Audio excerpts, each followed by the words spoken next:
So I was stuck. I didn't know where to turn. So eventually I went to the internet, everybody's favorite advice giver. And along that way, I found some great tips on what to do to help nurse my hair back to life. I found some really cool YouTubers who gave great advice and put me on some great hair products that honestly saved my hair. I started watching Sunkissed Alba and Jasmine Brown, people like that. They really did help save my hair. And I definitely did start to notice a change once I started going to more natural hair products and I started doing deep conditions and I stopped dyeing my hair and I stopped straightening it. I just wore it the way it was, even though it looked awful. I kind of just put it in a bun most days, so you couldn't really tell. But I was still at a standstill with my ends. I really didn't want to cut them off. I was kind of trying to use these natural products to help heal them back to life. But I think, honestly, I was at a point of no return, and I eventually just had to kind of face it, that I had to cut my hair really short in order for it to get back to its natural, nice form. So that brings me on to the next stage in my hair, which was the big chop, which I'm sure most of you guys know what I'm talking about when I say that. A lot of us have had our stories where we've had to cut our hair really short because we've damaged it from straightening it and dyeing it and just all kinds of stuff. I was actually really excited with how it turned out. It honestly brought so much life back to my hair. It was happy and it was healthy and it was bouncy and it just loved me again.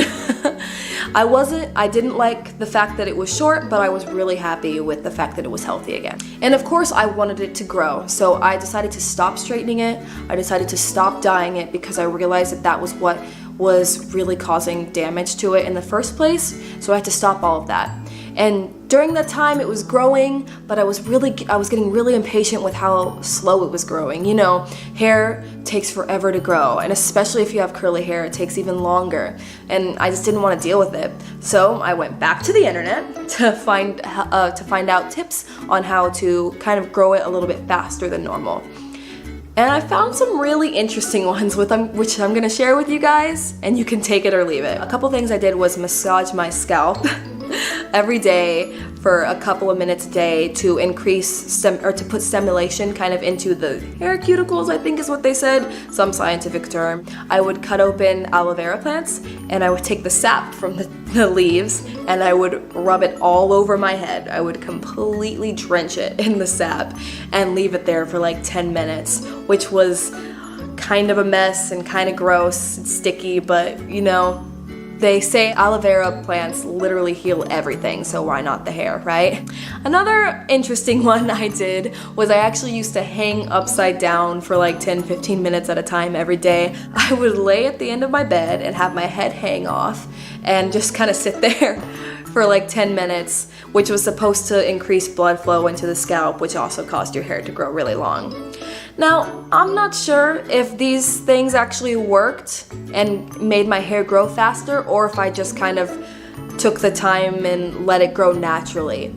I'll let you be the judge if you want to try those, and hopefully they work for you. Maybe they do, maybe they don't, but it's an interesting experience. I think somewhere along the line, I just accepted that time really does heal all wounds, and that's really what I did. I stopped using those tips, and I just let it grow naturally. And eventually, it did start to grow, and I noticed a big difference in my hair a couple of years down the line. And after a lot of patience, it kind of became fun, finding new and different hair products to use, seeing what worked and didn't, and now I love it. Honestly, I'll spend hours at a store just trying to find out new products that I haven't tried to see if they actually work. It's a lot of fun for me now. And today, I'm kind of at this point where now my hair is shrinking. I started to notice that, I want to say like 6 months ago.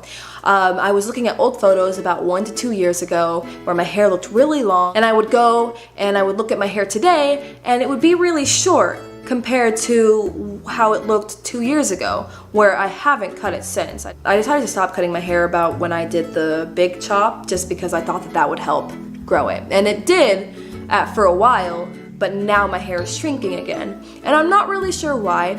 I have a couple of theories. It could be the fact that my hair is just getting a lot curlier since I'm using natural products and it's not relaxing it anymore. So it's just shrinking because it's getting really spirally. Or it could be the fact that I just need to start getting my ends trimmed again, like every 6 weeks, which a lot of people say helps your hair grow.